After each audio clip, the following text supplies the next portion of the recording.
Oke, assalamualaikum warahmatullahi wabarakatuh. Bertemu lagi bersama gua Wakat, dan pada kesempatan video kali ini gua bakal membahas seputar bagaimana caranya menyortir ikan pikok bass mono ketika kita ingin membelinya dengan kualitas yang baik, tentu saja dalam artian good marking dan gondrong ya teman-teman. Oke, seperti biasa sebelum lanjut jauh ke videonya, buat kalian yang baru bergabung dengan channel ini, silahkan diklik tombol subscribe-nya agar gue lebih bersemangat lagi dalam membuat video-video tentang ikan hias khususnya. Dan tanpa basa-basi lagi, kita langsung saja ke videonya.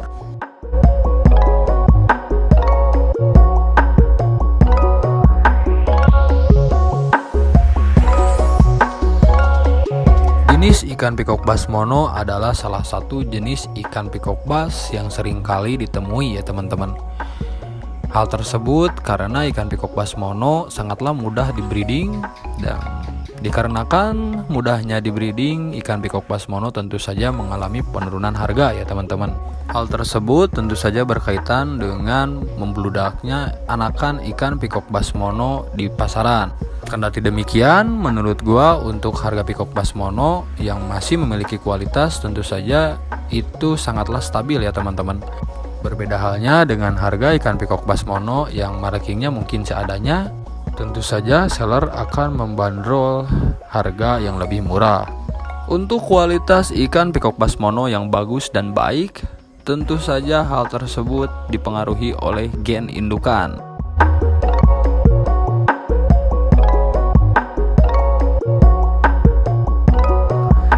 Hal pertama yang harus kalian lakukan ketika ingin membeli ikan pikok bass mono kepada seller, yang pertama kalian harus mengetahui asal-usul indukan pikok bass mono tersebut. Jika indukannya bagus, biasanya anakan yang dihasilkan tidak jauh berbeda kualitasnya dengan indukannya ya teman-teman. Dan yang selanjutnya tentu saja kita harus melihat marking.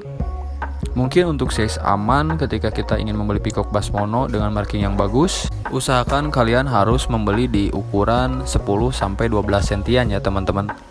Karena pada ukuran tersebut markingnya sudah terlihat dan kita bisa membedakan mana ikan pikok bass mono yang memiliki marking yang tebal dan mana ikan pikok bass mono yang markingnya tipis-tipis ya teman-teman. Selain itu juga kestabilan marking harus diperhatikan, karena ada beberapa ikan pikok bass mono yang memiliki marking yang labil ya teman-teman. Yang bisa kalian lihat pada video kali ini adalah contoh ikan pikok bass mono yang memiliki marking yang tebal ya teman-teman.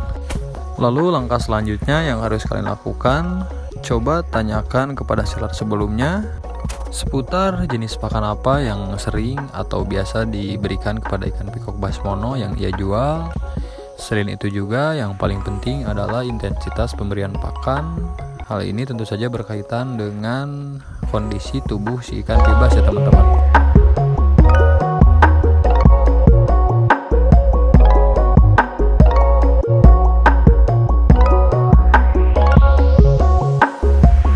Karena tidak jarang beberapa penghobis yang membeli ikan pikok bass mono dengan label good marking, tetapi ketika diprogres dan dibesarkan, marking tersebut menjadi pudar dan pecah.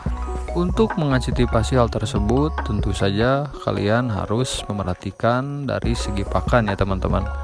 Karena sepengalaman gua ketika memprogres ikan pikok bass, jika terlalu dipush pakan, biasanya marking ikan pikok bass akan sedikit pudar.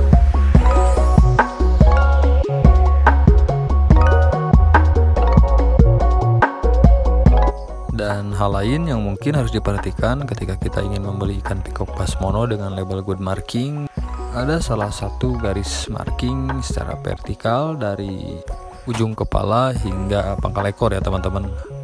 Untuk contoh ukuran sedangnya seperti ini.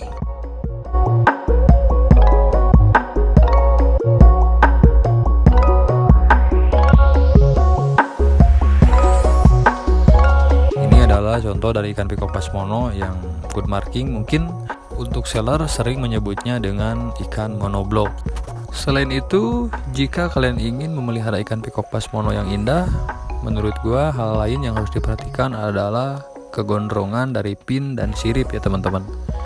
Karena ikan pikok basmono pasti saja memiliki sirip ekor dan fin yang berbeda-beda. Seperti yang kalian lihat, ini adalah ikan pikok basmono ketika sudah berukuran dewasa dengan fin yang mungkin pasaran ya teman-teman.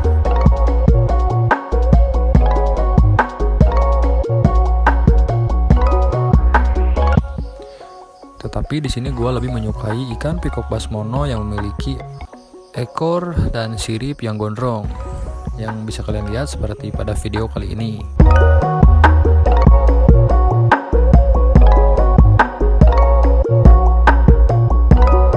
Mungkin untuk hal tersebut kembali lagi kepada selera kita masing-masing.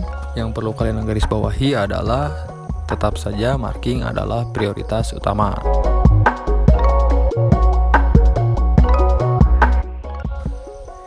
Oke teman-teman, mungkin itu saja yang dapat gue sampaikan dalam video kali ini.